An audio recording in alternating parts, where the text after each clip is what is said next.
Selamat datang kembali. Di kesempatan kali ini kita akan membahas tentang telusur di instalasi rawat inap rumah sakit. Dalam proses telusur, rumah sakit mempersiapkan kebutuhan telusur mendasarkan pada pengalaman ataupun asuhan yang diterima pasien selama berada di instalasi rawat inap. Dimulai dari admisi atau pendaftaran pasien rawat inap. Di admisi, rumah sakit memberikan informasi tentang jenis asuhan yang akan diterima oleh pasien, kemudian siapa saja yang kemudian diberikan hak untuk mendapatkan informasi dari perkembangan pasien terkini, sampai dengan biaya pelayanan rawat inap yang akan diperlukan selama menjalani proses pelayanan di rumah sakit. Nah, pada saat pasien masuk di rawat inap, pasien mendapatkan orientasi kamar.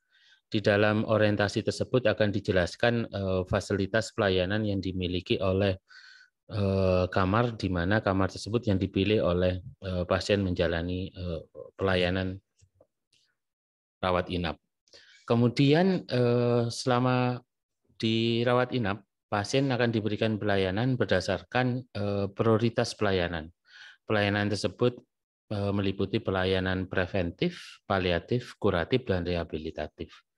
Pada instalasi-instalasi pelayanan khusus, pasien mendapatkan layanan sesuai dengan kriteria masuk dan kriteria keluarnya.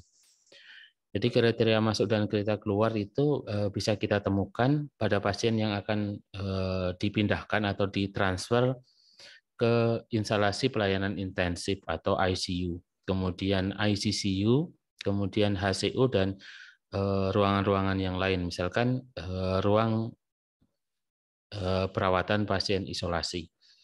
Jadi pasien masuk dan keluarnya disusun atau mengikuti kaidah kriteria yang disusun oleh mereka-mereka yang memiliki kompetensi di dalam pelayanan tersebut.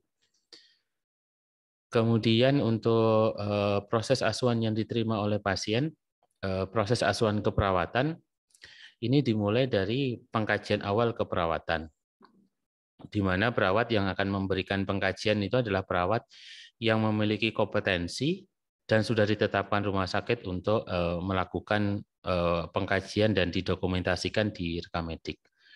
Untuk dokter dan dokter penanggung jawab pelayanan, dokter penanggung jawab dan pelayanan juga surat penugasan klinisnya dan rincian kewenangan klinisnya bisa kita temukan di rawat inap. Proses pengkajian awal medis dan proses pengkajian ulang medis pada hari libur ataupun akhir pekan dilakukan minimal 1 kali dalam satu hari atau lebih dari itu sesuai dengan kebutuhan. Apabila asuhan keperawatan, itu proses pengkajiannya itu 3 kali sehari atau sesuai dengan shift jaga atau lebih dari itu sesuai dengan kebutuhan. Kemudian proses pemeriksaan untuk monitoring dan tindak lanjut itu dilakukan di laboratorium dan di radiologi.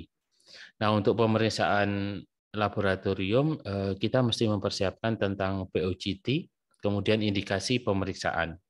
Indikasi pemeriksaan bukan diagnostik, karena indikasi pemeriksaan itu tujuannya untuk melakukan monitoring dan menegakkan diagnostik. Khusus untuk ruang radiologi, apabila dilakukan pemeriksaan di radiologi, maka terjadi proses transfer pasien ke unit radiologi. Jadi kita mesti harus menulis di dalam form transfer pasien keadaan pasien saat dikirim, kemudian durante saat proses pemeriksaan, sampai dengan dikirim balik ke instalasi rawat inap. Prosesnya harus termonitor dengan baik agar tidak terjadi problem atau insiden keselamatan pasien. Proses komunikasi efektif di rumah sakit di instalasi rawat inap menggunakan SBAR. Jadi proses komunikasinya itu menggunakan subjektif, kemudian background, assessment, dan recommendation kan gitu, SBAR. Tetapi proses penulisannya di rekam medik tetap menggunakan TBAK dan akan dilakukan verifikasi oleh DPJP pada kunjungan berikutnya. Kemudian proses pengkajiannya selalu ada penggunaan EWS atau Early Warning System, kemudian pengkajian nyeri untuk menilai perjalanan nyerinya, kemudian pengkajian risiko jatuh.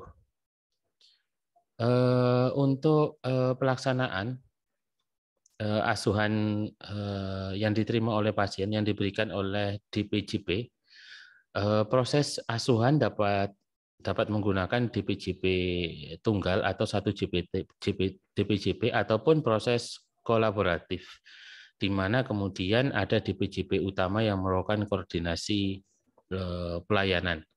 Nah, untuk proses pengkajian ulang medis apabila menggunakan alat-alat kedokteran, kita mesti mempersiapkan tentang apakah alat-alat kedokteran itu berfungsi baik atau berfungsi maksimal, dan bagaimana proses kalibrasinya. Untuk pelayanan-pelayanan yang sifatnya kuratif,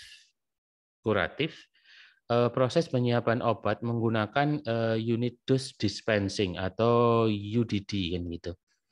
Proses UDD itu dilakukan oleh PPA dari farmasi, di mana nanti dalam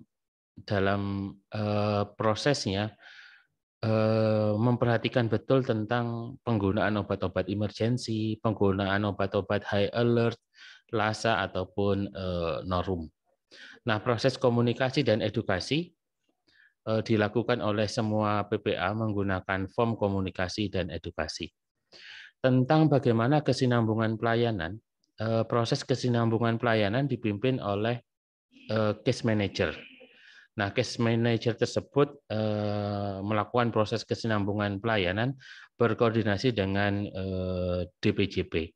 Nah, untuk kemudian membuat kesinambungan pelayanan berjalan efektif, maka kasus-kasus yang akan dilakukan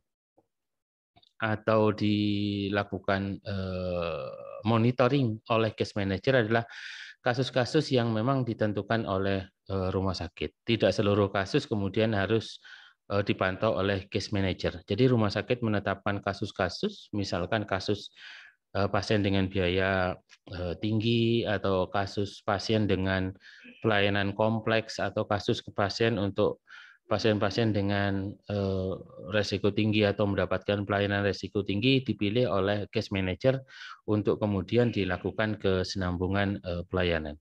Proses kesinambungan pelayanan dapat menggunakan JPPT, sehingga apa yang disampaikan oleh case manager dapat dibaca oleh PPA yang lain, baik itu dokter, perawat, ataupun PPA yang lain.